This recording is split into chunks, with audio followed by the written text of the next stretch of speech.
So thank you everyone, and good afternoon, good morning from the Arctic tundra that is Atlanta.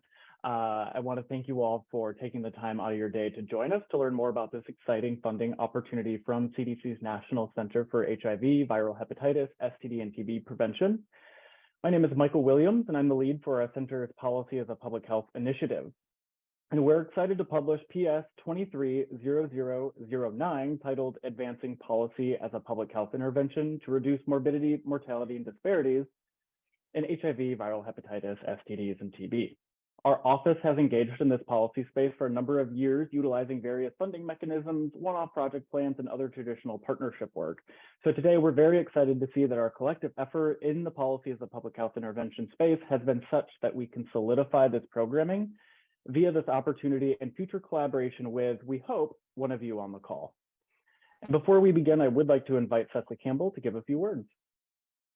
Thanks, Michael. Hi, everyone. I'm Cecily Campbell. I'm the Associate Director for the National Center that Michael gave the whole title to, otherwise known as NCHH-STP. And I just want to thank you again for taking the time to attend today's webinar. Like Michael said, we are so excited to be here and launch this new funding opportunity. Advancing policy is a critical piece to our collective mission to end HIV, eliminate viral hepatitis infections, significantly reduce the rates of STIs and TB, and protect school-aged youth. And we think this NOFO has the potential to save lives, save money, and reduce health disparities. Before I turn it back over to Michael, I want to take a moment to thank our center's leadership and our colleagues across our divisions programs, both within our center and across the agency, for their ongoing and support and work to get us here. We wouldn't be here without them. And I want to thank the stellar team from my office that led the effort around this: Michael Williams, Joe Caldwell, and Lauren Barna. And again, thank you so much for your time in joining today, and we look forward to receiving and reviewing applications soon. So I'll turn it back over to Michael now. Great.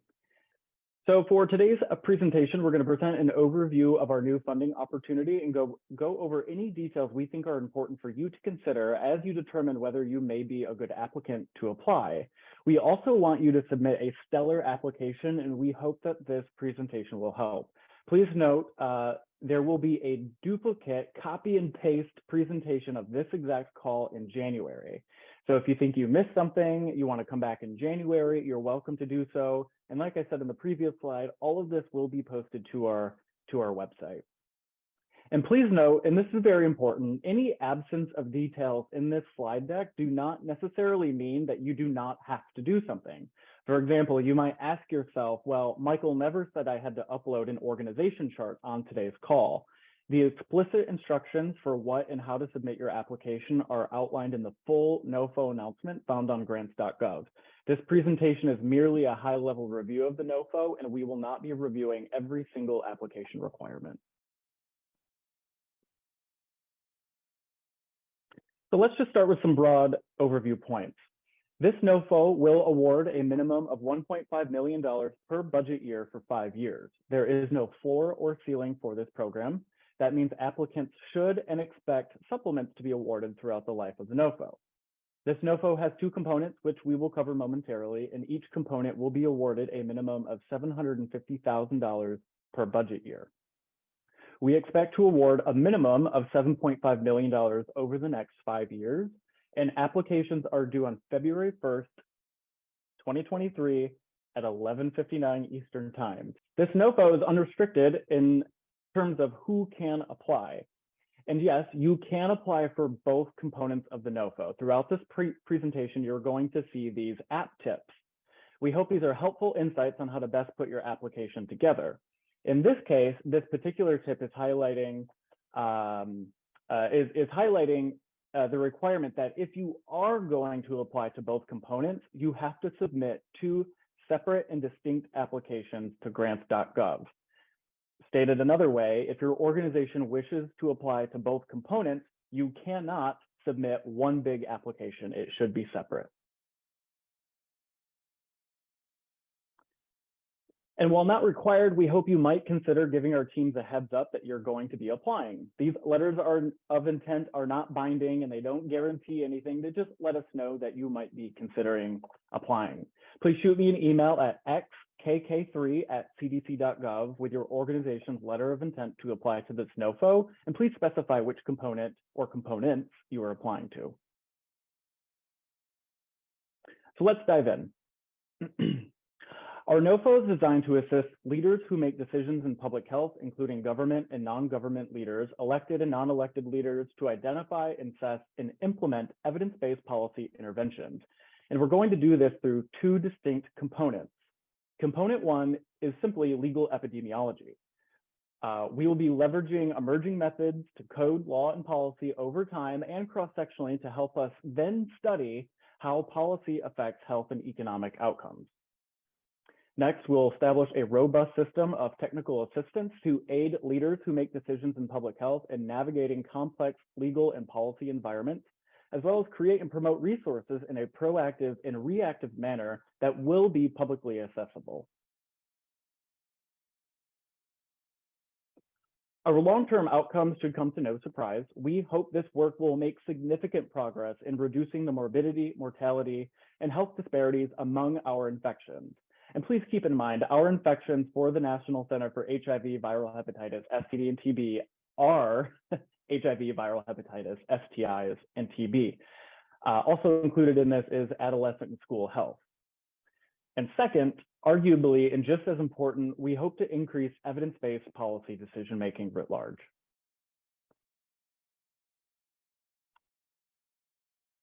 So for component one, it includes three distinct strategies. First, we need to identify laws and policies that should be assessed throughout the entire continuum of component one. What is important? What is emerging? Where is there a real gap in our assessment and understanding of a particular law and policy environment? Then we need to collect and code that particular law and policy environment. And then third, we need to take those data sets to answer the most critical question. And so here's another application tip. As you read through the NOFO on grants.gov, we want to explain the particular structure of this section. The first box, which is highlighted on your screen, is simply the general overview of component one. The second box is the name of a particular strategy. In this case, it's conduct data-driven landscape assessments to determine policy topics. And then the third box is a description of the strategy and associated activities that CDC expects.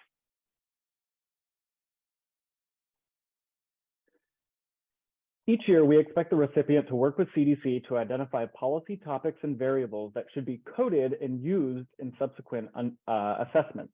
This process will involve a detailed review of policy landscapes, gap analyses, and the identification of opportunities. Simply put, what are we going to be working on? CDC would like to see in your application an approach to identifying these policy topics, as well as a quick list of what you think are good policy topics for this strategy. Second, we should point out that this NOFO is not specific to just state law or state policy. Our NOFO will cover law and policy at all levels of government, big P, little p, big P policy, little p policy. No law or policy is too big or little for this NOFO to consider in the entire continuum of work. And lastly, consideration for policy topics in this strategy should include cross-cutting policy like harm reduction or other policies that aim to reduce upstream societal issues like housing, misinformation, or other social determinants of health.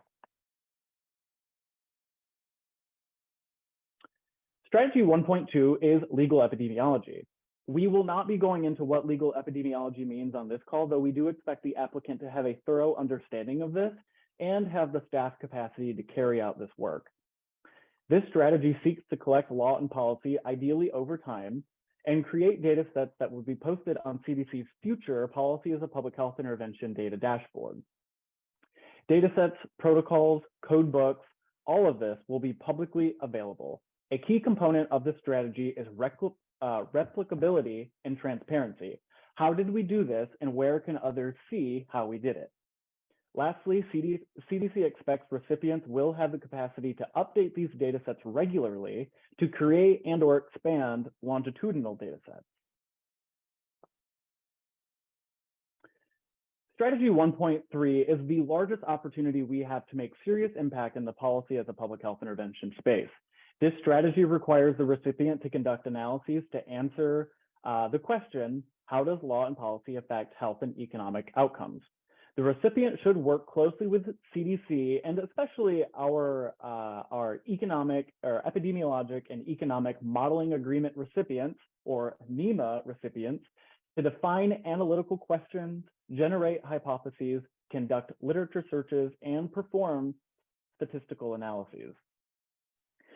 CDC expects the recipient to generate materials, reports, and/or peer-reviewed journal manuscripts in collaboration with CDC staff.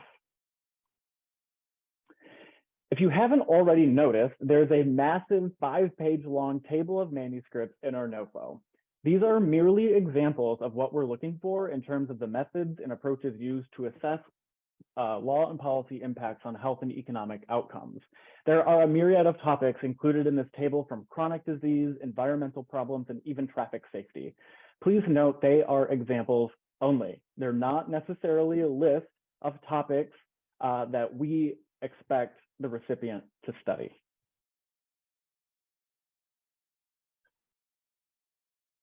As outlined in the full NOFO, the short and intermediate term outcomes are listed here. Recipients will be required to report on those outlined in the boxes on your screen now.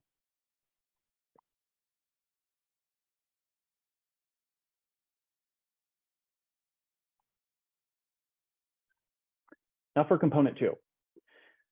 Easily summarized, component 2 is the provision of legal and policy technical assistance. Requestors could be health departments, non-governmental organizations, legislative staff, and many others. The recipient will be responsible for queuing these requests, addressing them reactively, as well as engaging in the proactive technical assistance in the form of producing policy toolkits, documents, and much more.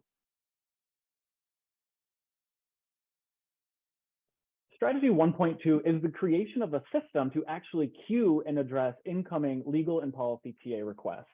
The system should be designed to provide data for evaluation. Not all TA requests need to be addressed by the recipient. There could very well be an instance where the recipient simply forwards the request to another partnering organization.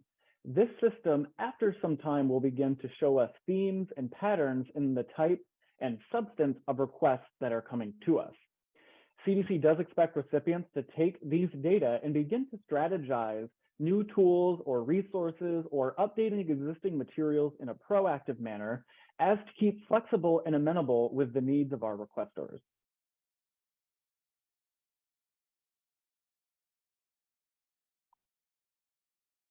Whereas the previous strategy is the system to capture the incoming request, strategy 2.2 is the work. Strategy 2.2 requires recipients to assist requestors in developing answers and/or strategies to their problems. This can take many forms. Perhaps, as mentioned, an email is sufficient. Perhaps maybe a site visit is better for another request. Our hope is the recipient will take full advantage of the current library of resources available to the public, as well as produce new tools for addressing TA requests that can then be accessed by the public. An example of this might be a toolkit or a guide on translating complex science terms into easier to understand terms for non-scientific audience. This may have been the request for one recipient, but it is insanely useful for everyone else too. And we should be making that public. And we should also be promoting it.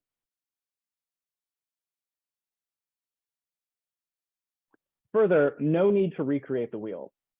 This is a scenario where the work done in component 1 can be used to assist the recipient of component 2. This is where we develop the expectation that the recipients of both components should be communicating with each other and sharing information with each other.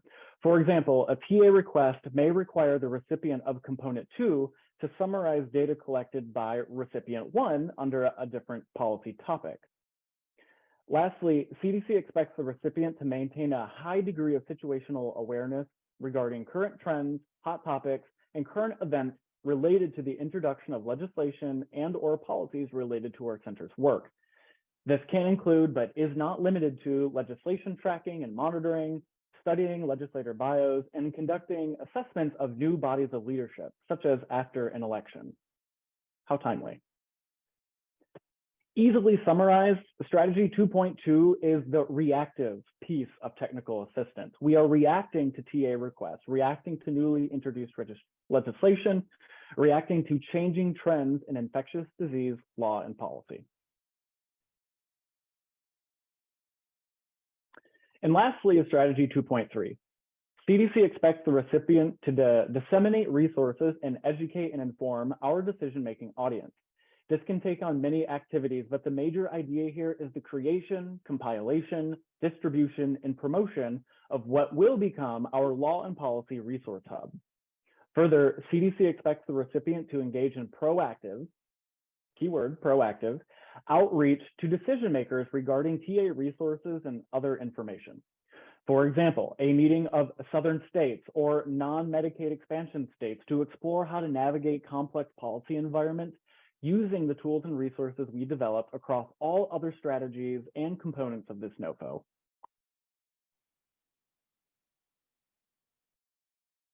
And again, the key word here is proactive.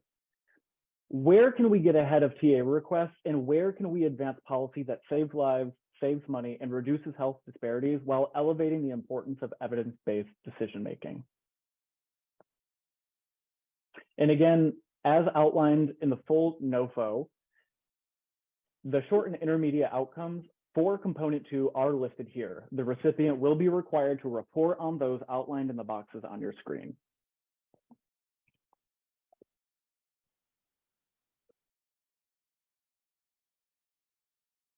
When you put it all together, you get the entire continuum of work that our NOFO outlines.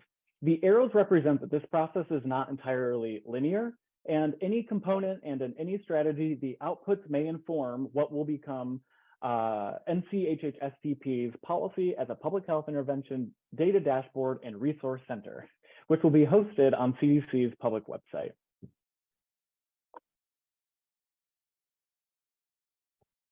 Now for the nitty-gritty. CDC expects the recipients of both components to have recognized national leadership as an organization related to the strategies and themes in this NOFO. Further, we expect adequate staffing, demonstrated experience in performing the strategies we just outlined, organizational subject matter expertise in leveraging law and policy to address, for example, upstream issues related to infectious disease, morbidity, mortality, disparities, like social determinants of health and health equity. Because this work has to reach the decision-making audience, we expect to see how your organization indeed reaches leaders who make decisions in public health. And app tip number 3 says all supporting documents providing evidence to these criteria must be uploaded to grants.gov with unambiguous file names.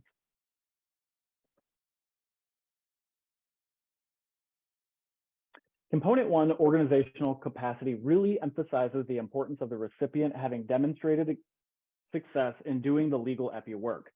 This includes conducting landscape assessments, coding law and policy, and answering the question again of how law and policy affects health outcomes. And app tip number 4 is copy and paste from before. Any supporting document that you upload related to evidence that you can do this work should be uploaded to grants.gov with unambiguous file names. We'll see an example of that in a moment. Component 2 is similar to component 1 in that the recipient will have demonstrated their ability to address incoming legal and policy TA requests, reactively address incoming requests, and proactively monitor the changing landscape of law and policy while developing and disseminating new tools and resources to the public. We also would expect that the recipient has experience in convening stakeholders at all levels of government to engage in action planning and or planning around technical assistance requests.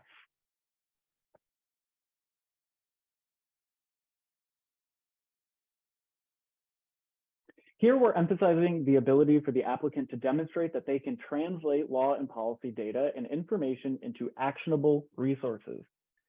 And lastly, CDC expects the recipient to be able to evaluate the outcomes of our technical assistance, which was highlighted in a preceding slide on short and intermediate term outcomes. Now, here again is the same app tip that all supporting document providing evidence to these criteria must be uploaded to grants.gov. And here's an example of a file name. So Michael's analysis group I'm clearly applying to component 2, and here's a bibliography of previous work. That tells us exactly what you're submitting to grants.gov, and quite frankly, just makes our job a lot easier. This is by far one of the most important slides in the presentation, and we'll take a couple minutes to go through the next 2 slides. CDC recognizes that this continuum of work may be a lot to house under one roof. CDC highly encourages applicants who think they might have identified a gap in their organizational capacity to perform any one of these strategies to submit a letter of support from an organization who can fill that gap. This letter should signal to CDC a potential future partnership or subaward. There is no limit to the number of letters you can submit, though please know applications are scored on their organizational capacity as outlined in the preceding slides.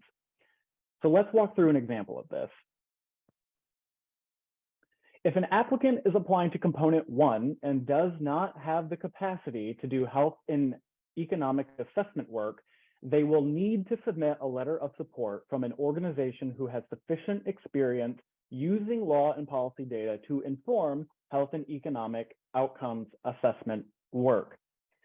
This NOFO inherently relies heavily on partnerships. We do not want this work to occur in a vacuum. There may be times when we have to conduct policy analysis on a very finite topic that requires a subaward or some kind of formal partnership, and that is okay. That's what we want. We might have to call the magical wizard IT folks to help set up a portal to queue incoming TA requests, and that's okay too. While there is no limit on the number of letters of support, again, applications will be scored by each organizational capacity requirement, and those scores are reflected on what is said in the letters of support. Meaning, if you fill a gap in your organizational capacity via a letter of support, then those points can be awarded as such. So now let's talk a little bit about collaborations. And collaborations in this sense are pro bono. For example, we expect recipients to work with local and state health departments to inform this work, as stated earlier, if there are 2 distinct recipients for components 1 and 2. And we do expect there to be information sharing between these 2 organizations. Where needed, recipients are encouraged, note they are not required, to submit letters of support this time from other organizations supporting the applicant's general ability to get the job done. And we have broken this into 3 different buckets: higher education, public health organizations generally, and law and policy focused organizations. For example, if Michael's national law and policy assessment nonprofit is applying to component 1, I might ask the University of Atlanta's law school, who is in this hypothetical case, a renowned leader in law and policy assessment work, to submit a letter telling CDC how perfect I am for this award. We really encourage that. Please note these letters are icing on the cake and should not be confused with the letters of support that are essentially required if your organization has identified a gap in your ability to perform any of the strategies associated with this NOFO. Everyone's favorite topic, reporting and monitoring. Again, this is all outlined in the full NOFO announcement. This table here summarizes the preceding slides in terms of what information will be required by recipients to report on annually. No surprises here, applicants will be reviewed annually for satisfactory performance. Your yearly performance report will serve as your continuing application. Applications are due on February 1st, 2023 at 11:59 Eastern Time. Your application does have to include a project abstract, a project narrative that can be no more than 15 pages, and then any of your application appendices, like those letters of support, resumes, CVs, etc. For the attorneys on the call, this might be your favorite part in that this is all the fine print. Again, all of this is in the full NOFO announcement found on grants.gov, but I do need to emphasize that federally funded lobbying either direct or indirectly, is prohibited by law.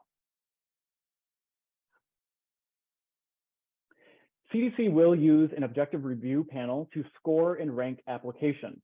Organizational capacity, including any additional letters of support, is ranked the highest at 45 points, followed by your approach to get the work done and by your plan to evaluate the work.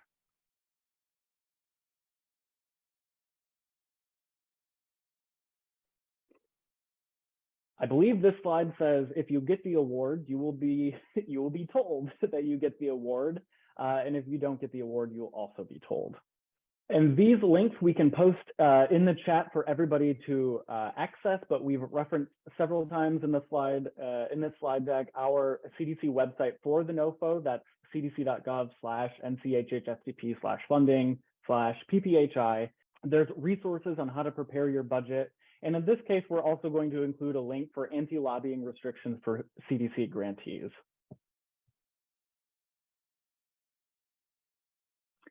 And finally, who to call. Though I prefer you email me as a good millennial, please do reach out with any questions. And then finally, I do want to thank a number of my colleagues, especially my colleague Joe Caldwell, for his impressive and superpowers related to logic model evaluation questions and just the overall design of evaluation and proofreading. Thank you, Joe. And I want to thank Lauren Barna for being a voice of reason in the deciding vote on a number of issues. Cecily Campbell for being an awesome boss and advocate for our entire team this whole time. And Dr. Jonathan Merman for his patience and support as we went from a mere idea to an entire NOFO and this presentation in about 7 months. I want to thank NPEN and Zakia McCurdy for all your awesome support today. It really does mean a lot. And now we can take questions.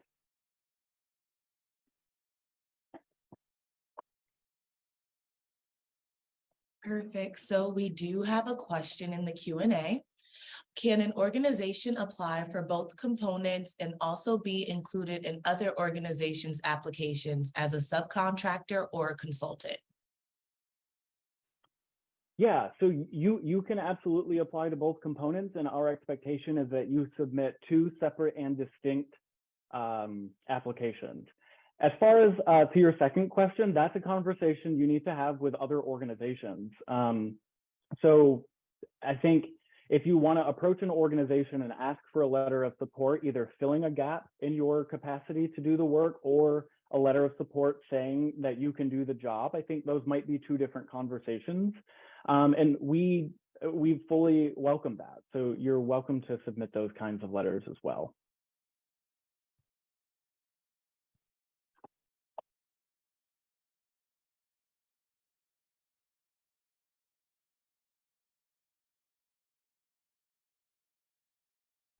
So we don't have any more questions in the Q&A yet, but I would also like to invite any of our attendees to feel free to raise your hand if you would like to ask your question out loud.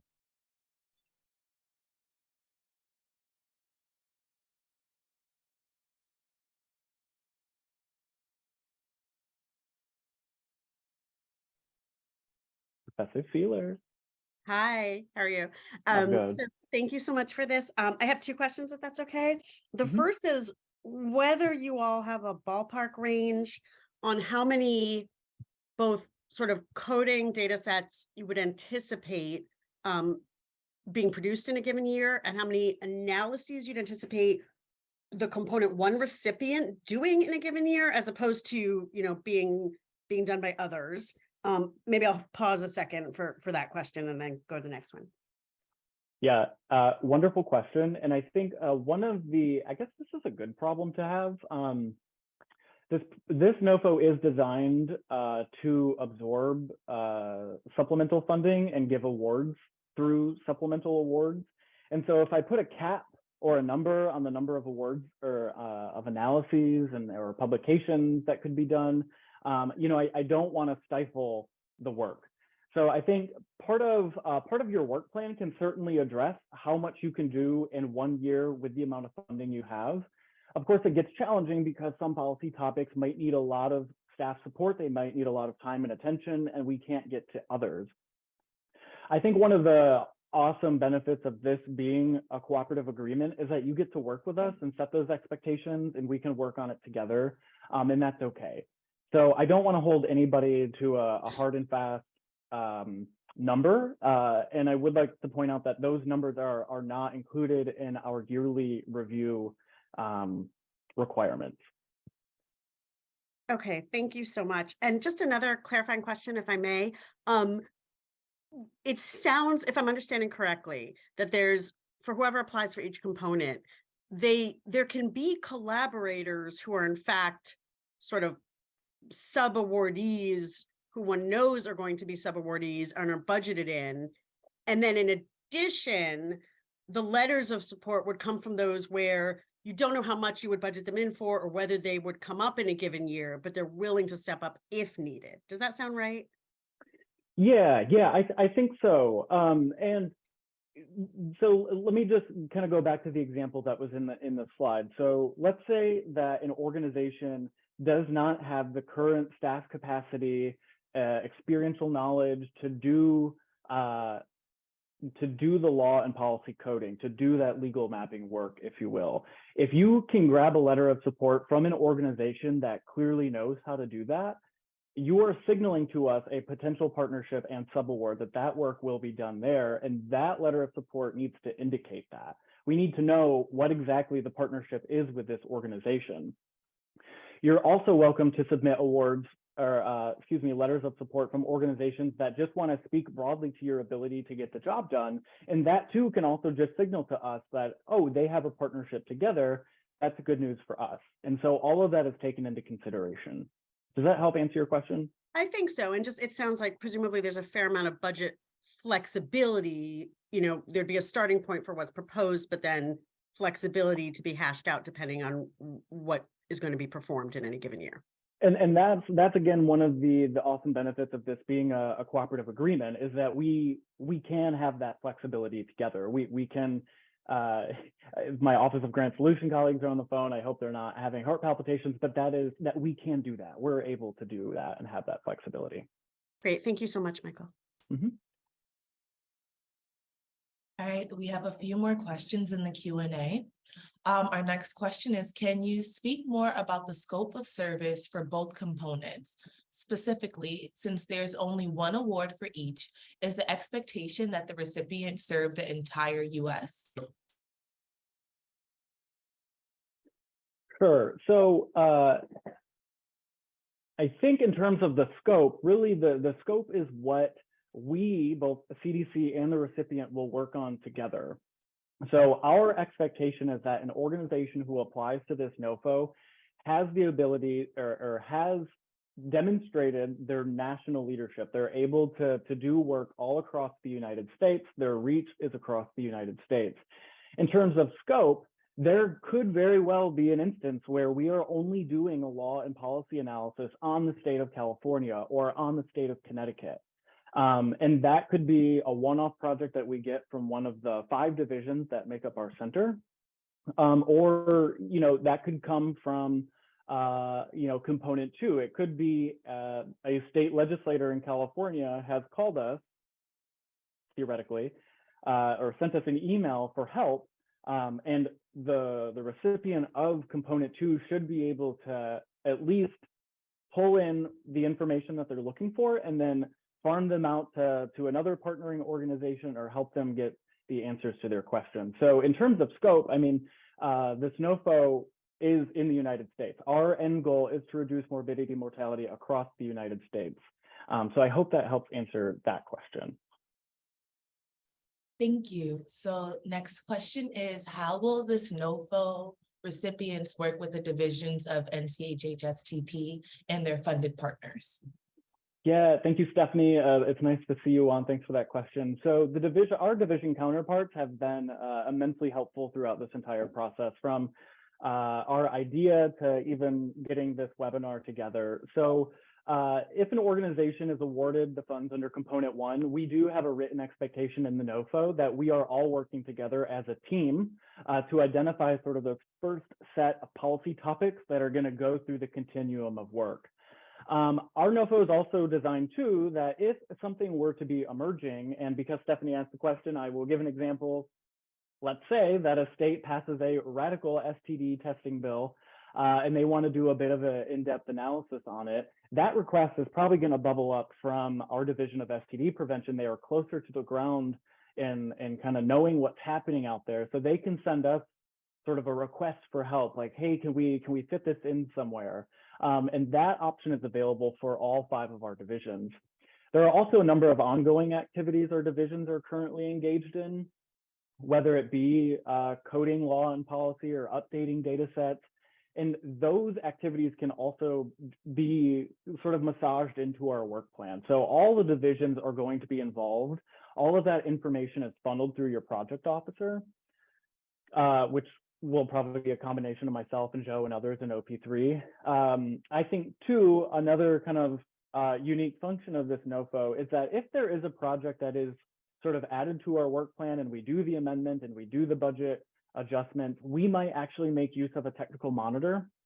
And that technical monitor will serve as like a project officer light in seeing through a particular project through. So perhaps the division of STD prevention wants to do something that fits very well into our NOFO scope of work, but needs a little extra attention. And so we would assign that a project officer, or I'm sorry, a technical monitor to see that project through.